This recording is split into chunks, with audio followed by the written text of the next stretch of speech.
વૃદ્ધ લેડી હોય એમના દાગીના ચોરી કરવાના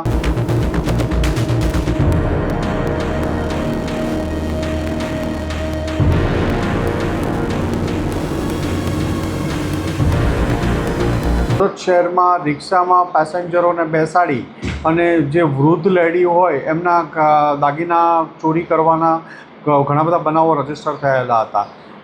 આ ગુનાના વર્કઆઉટ કરતા હતા. એમાં પોલીસ ઇન્સ્પેક્ટર જે.જી. પટેલ અને ડી.જે. સિસોદિયાને બાતમી મળી હતી કે મૂળ પાલીતાણાના અને હાલ કઠોર વિસ્તારમાં રહેતા 4 લોકો આજે અહીંયા સુરતમાં કરવામાં આવવાના, જહાંગીરપુરા વિસ્તારમાં આવવાના છે રિક્ષા લઈને ચોરી કરવા માટે. આ બાતમી આધારે એમને પકડી પાડ્યા અને જેને પકડી પાડવામાં આવ્યા તેમાં 4 ઇસમો મળ્યા: કાશીરામ સોલંકી, શંકર સોલંકી, ગૌરીબેન સોલંકી અને અરવિંદ ધડુક. જેમાં કાશીરામ, શંકર અને ગૌરીબેન ત્રણેય સંબંધી થાય છે.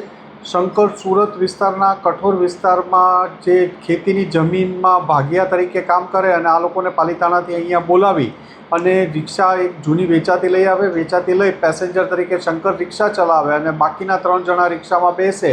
ગૌરીબેન પોતાના 1.5 વર્ષના બાળકને સાથે લઈ અને બેસે અને જે પેસેન્જર લેડીઝ, વૃદ્ધ લેડીઝ હોય એને ટાર્ગેટ કરે, એમને વચ્ચે બેસાડી અને એમના ઘરેણાં કટરથી કાપી લેતા હતા. એમાં કોઈ બંગડી, ચેન, અલગ મંગળસૂત્ર વગેરે બનાવો કાપવાના 3 ગુના હમણાં તાજેતરમાં દાખલ થયેલા છે.